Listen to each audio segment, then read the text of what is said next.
take a ride to Vulcan Dam. I think that's where we want to go. That's on the South Carolina side of Georgia here. This thing is so loud, you can't hear it on GoPro, but this thing is deafening loud. Great pipe.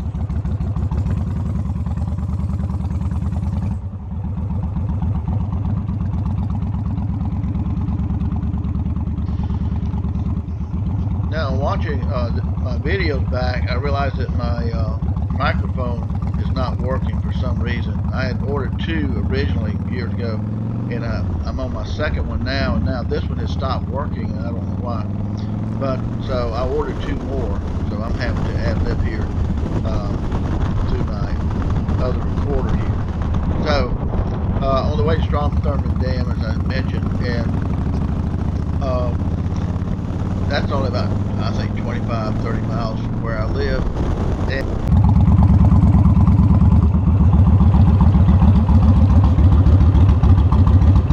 here we are. Okay, guys, we had to get some go-go juice here. Crank up the beast again.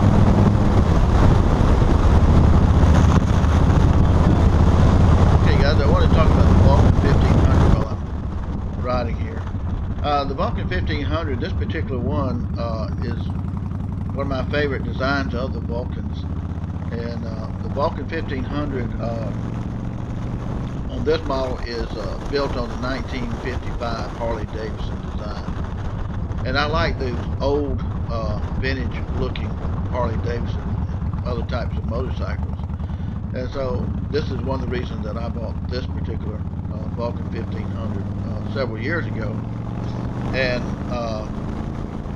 I put a new tachometer on it close to the speaker there, probably $110 for that tachometer, metal casing and all, and lights up really good. I like the blue light inside of that.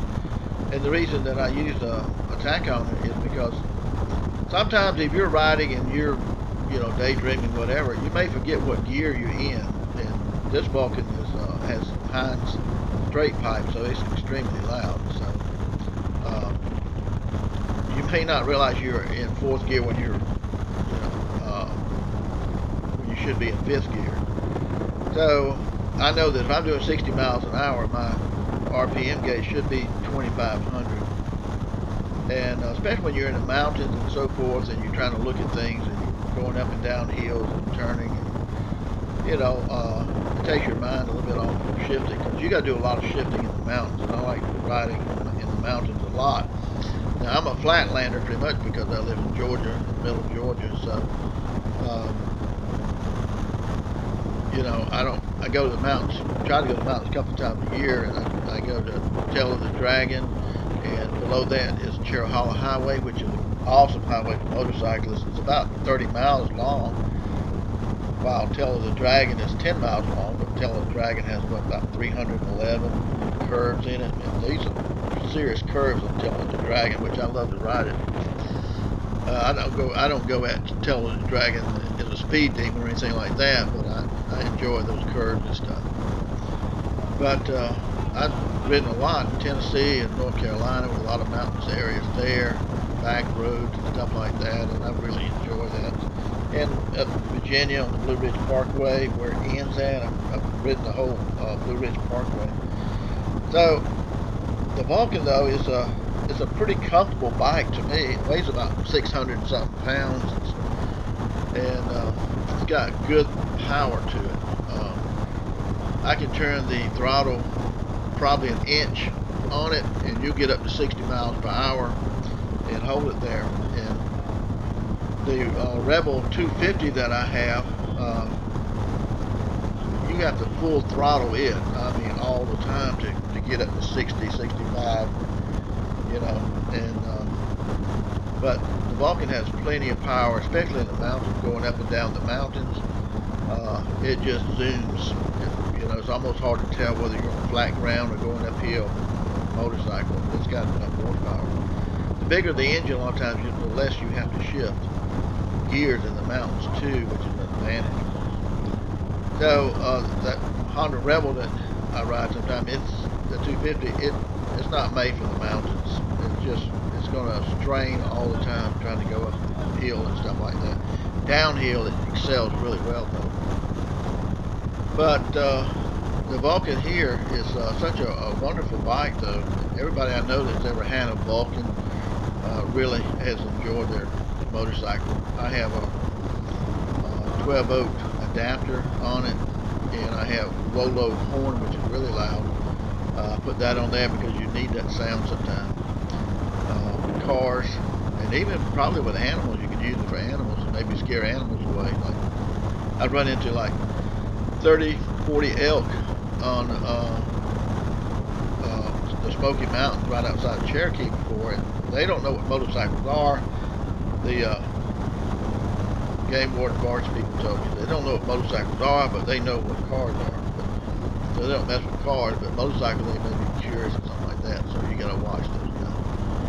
So that horn really helps with that. And I have a cup holder. I have speakers on the handlebars too, and I have a stereo system that I can use for that. But you know, a lot of times today we just use Bluetooth on our cell phones and stuff like that. You know, with earbuds. So it's a really enjoyable ride though to ride on the Vulcan 1500.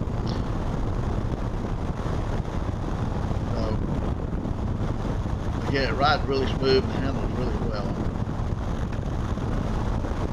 Now right here is a beautiful little town called Mistletoe, and they have a road that takes you down to the lake and on the church here on the right, another beautiful church on the left, and old stores.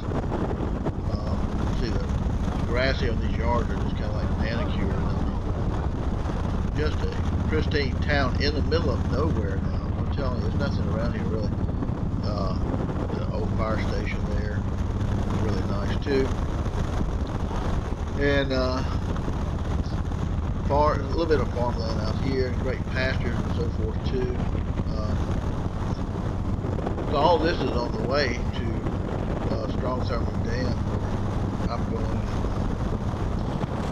Still a very nice day. The temperature is just perfect for riding a motorcycle. Now tonight it will get a little bit cooler, so I brought a hoodie with me to put on, and those work real well for me, especially this time of year. But always at night it gets a little cooler, and the sun starts going down.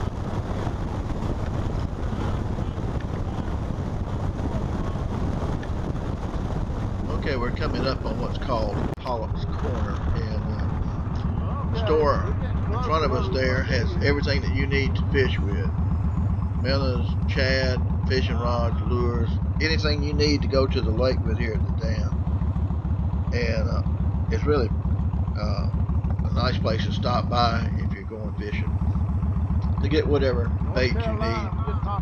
And of course a lot of people like to use shad and stuff like that on the lake, hybrids, white bass, stripers. So they have places to stay, of course, at the lake down here too. But I always like stopping here and grab something to drink or eat, you know, just on the way to the dam here. So again, it's still a very pretty day. I think my camera has come down a little bit on my helmet. Folks are kind of low here. Okay, we're coming up on Strom Thurmond Dam, and there's a lot of history to this dam. It's one of the top 10 dams that are visited in the United States, of course, and it covers about 71,000 acres of water, and it has 12,000 miles of shoreline. And the dam is 1,096 feet long, and the height of it is 204 feet from the riverbed on the right-hand side. And it opened in 1954. So it was a monumental task in building a dam. Anytime you visit dams and so forth.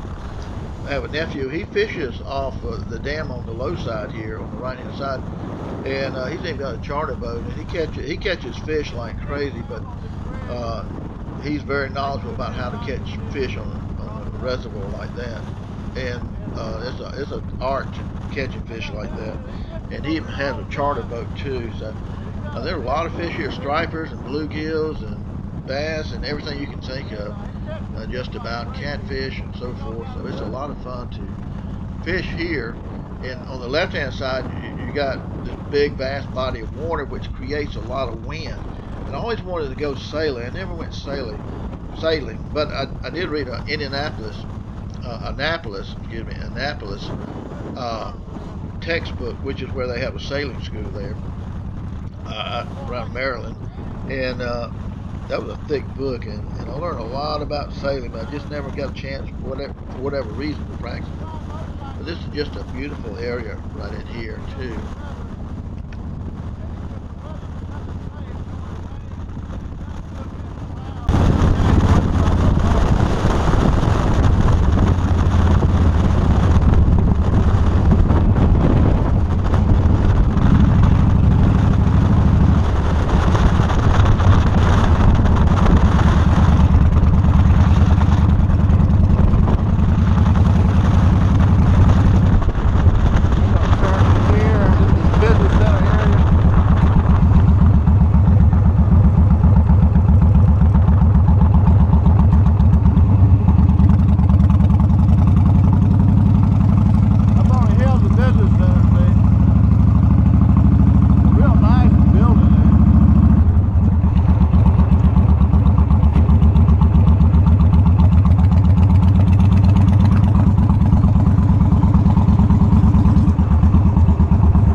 Need to clean up the Vulcan. It's got a little dusty from the last trip. Here we are at the visitor center at Strom Thurmond Dam. It's a little overcast, so we can't really see the sun going down when it does. This is the dam right here.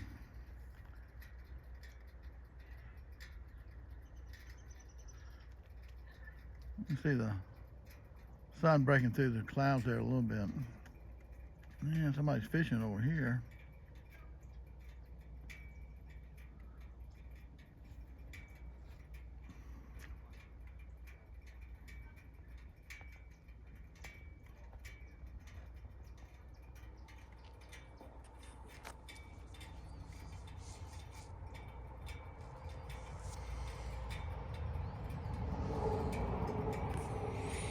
The Vulcan 1500.